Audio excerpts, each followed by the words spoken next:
आपने T-Rex versus जिगानोटोसोरस के बीच के एक बैटल को हमारे चैनल के माध्यम से देख ही लिया होगा।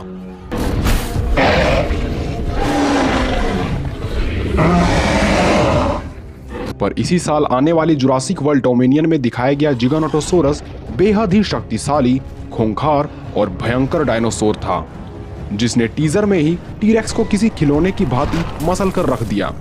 क्योंकि इस जिगानोटोसोरस को वैज्ञानिकों ने इस प्रकार डिजाइन किया था जिसका उद्देश्य सिर्फ दूसरे जीवों को मारना है, यानी इसे एक किलिंग मशीन की तरह दिखाया गया है। और इस बात की भी उम्मीद है कि इस मूवी में दिखाए जाने वाला जीगा इंडोरैप्टर और इंडोमाइनस रेक्स से भी कहीं अधिक खूंखार हो सकता है। तो आज के इस वीडियो में अंत तक बने रहें ताकि हम ये जान पाए कि आखिर किन कारणों की वजह से एक जिगानोटोसोरस शक्तिशाली टीरेक्स को भी मार पाएगा। तो वीडियो को बिल्कुल भी स्किप ना करें क्योंकि ये मुकाबला है जिगानोटोसोरस वर्सेस टीरेक्स के बीच। Size and physique. हम पहले की वीडियो में दोनों डायनासोर्स के आकार की तुलना कर चुके हैं, जिसमें से एक जिगानोटोसोरस की ऊंचाई लगभग 5 से 6.5 मीटर यानी लगभग 23 फीट, लंबाई 12 से 13 मीटर यानी करीब 45 फीट और इसे लगभग 12,000 पाउंड यानी 6 से 8 टन तक भारी बताया गया था। पर जुरासिक वर्ल्ड 3 में दिखाया गया जीगा रियल जीगा से कहीं अधिक विशाल और भारी है, जिसे आप इस तस्वीर को देखकर समझ सकते हैं।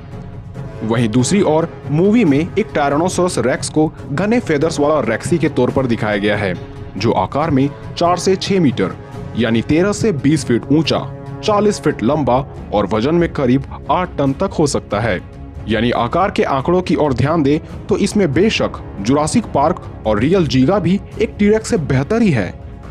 Speed and agility. किसी भी बैटल में फुर्ती और रफ्तार काफी मायने रखती है, क्योंकि यही फैसला करता है कि किसकी जीत होगी। और यदि आंकड़ों की माने तो एक भारी शरीर होने के बावजूद भी एक टीरेक्स 27 किलोमीटर प्रति घंटे की रफ्तार से भागा करते थे। वहीं एक जीगा के रफ्तार को बीट कर पाना न सिर्फ टीरेक्स बल्कि कई डायनासोर्स के लिए नामुमकिन था, क्योंकि इसकी रफ्तार 50 से 60 किलोमीटर प्रति घंटे के बीच पहुंच जाया करती थी। पर जुरासिक वर्ल्ड में दिखाया गया नया विलन यानी कि जीगा असल जीगा जितना ही एजाइल है, क्योंकि इसने बिना देरी किए टीरेक्स का गला पल भर में धर दबोचा।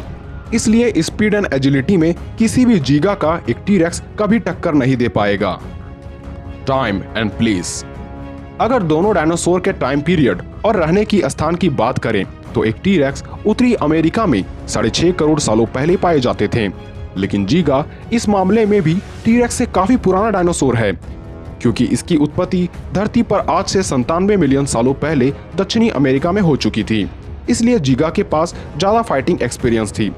और ऐसा इसलिए नहीं क्योंकि ये काफी पुराने शिकारी हुआ करते थे, बल्कि ऐसा इसलिए है क्योंकि इसके ही समय काल में अर्जेंटिनोसोरस जैसे विशालकाय डायनासोर पाए जाते थे, जिसे मार गिराने का काम सिर्फ एक अर्जेंटिनोसोरस को ही आता था। तो ऐसे में डोमिनियन की जीगा की बात करें तो इसमें पुराने जिगानोटोसोरस को ही और इवॉल्व कर दिया गया है। ड्यूरेबिलिटी। अगर बात ड्यूरेबिलिटी की करें तो एक टीरेक्स इसी मामले में जीगा को टक्कर दे सकता है, क्योंकि इसका बल्कि शरीर और मांसपेशियों की मोटाई इसे दूसरे जीवों के सीरियस अटैक से बचाता था। लेकिन इसका मतलब ये नहीं है कि जीगा कोई फ्रेजाइल सा बच्चा था, क्योंकि जिगानोटोसोरस की मोटी त्वचा इसे टाइटेनोसोरस के पूंछ के हमले से कई बार बचाती थी। लेकिन जुरासिक वर्ल्ड 3 में दिखाया गया जीगा तो टीरेक्स से भी काफी ड्यूरेबल है, क्योंकि इसके पीठ पर कांटेदार संरचना या इसे आप ऑस्टियोडर्म की लेयर कह सकते हैं, जो इसे काफी ड्यूरेबल बनाती है, क्योंकि इस पर हमला करना यानी हथौड़े पर अपना हाथ मारने के बराबर होगा। इसलिए ये कहा जा सकता है कि टीरेक्स एक नॉर्मल जीगा से तो ज्यादा ड्यूरेबल है, पर एक मॉडिफाइड जीगा से कम ड्यूरेबल है। इंटेलिजेंस। ज्यादातर केस में देखा जाता है कि वैज्ञानिक जीवों की इंटेलिजेंस को उस जीव के ब्रेन टू बॉडी रेशियो को देखकर पता लगाते हैं, पर इसमें 100% सच्चाई नहीं होती। फिर भी आंकड़ों की माने तो एक जीगा के स्कल का आकार 5.2 फीट तक हो सकता था, जिसमें से ब्रेन कैविटी 1 इंच गहरी तथा 3 इंच चौड़ी होती थी। वहीं टीरेक्स के स्कल का साइज 5 फीट तक होता था और इसमें कैविटी भी जीगा से कम थी। यानी इस अनुसार एक टीरेक्स जीगा के लगभग बराबर जितना ही इंटेलिजेंट था। पर जुरासिक वर्ल्ड में दिखा जीगा टीरेक्स से भी ज्यादा इंटेलिजेंट है, क्योंकि उसने टीरेक्स से ऊंचाई स्थान पर रहकर लड़ना चुना और मौका मिलते ही उसने टीरेक्स के गले को धर दबोचा ताकि टीरेक्स अपनी बचाव ना कर सके। इसके साथ ही उसने बिना देरी किए टीरेक्स को खाई में फेंक दिया। और इन बातों से पता चलता है कि मॉडिफाइड जीगा टीरेक्स से काफी अक्लमंद है। Bite force. हालांकि ये बात सभी जानते हैं कि टीरेक्स की बाइट फोर्स का मुकाबला धरती पर मौजूद कोई जमीनी जीव नहीं कर सकता, क्योंकि कोई भी इसके बाइट फोर्स को 6 टन से कम तो नहीं बताता, पर कई लोग इसे 8 टन तक बताते हैं। वही नॉर्मल जीगा की बाइट फोर्स भी 6 टन से ज्यादा होती थी, पर बहुत कम ही लोग ये मानते हैं कि इसकी बाइट फोर्स 8 टन तक हो सकती है। पर जीगा की बॉडी स्ट्रक्चर को देखकर लगता है कि इसकी बाइट फोर्स भी टीरेक्स जितनी होनी चाहिए। इसके अलावे एक टीरेक्स के जहां 60 की संख्या में नुकीले दांत पाए जाते थे, वहीं जीगा के पास 76 की संख्या में मुड़े हुए तेज धारदार दांत हुआ करते थे। यानी जीगा के एक बार काटे जाने के बाद इनसे छूट पाना काफी मुश्किल था। और यही वजह है कि टीरेक्स जुरासिक वर्ल्ड के जीगा की बाइट से नहीं बच पाया था।